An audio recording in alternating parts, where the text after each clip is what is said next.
Our project is solar roads.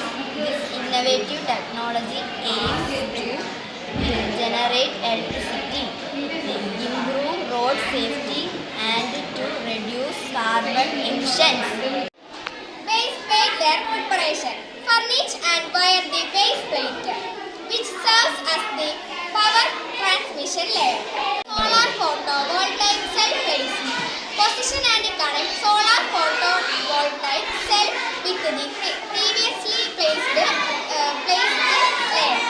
As on the top, controlling heat elements, load sensors, solar road lights, communications and monitoring system. Microprocessing unit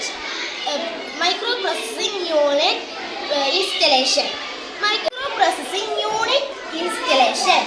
Fit microprocessing unit every 12 feet, enabling intelligent solar roads management. The solar roadway structure consists of three main layers. Surface layer, a semi-transparent high-strength layer with photovoltaic cells that generate electricity.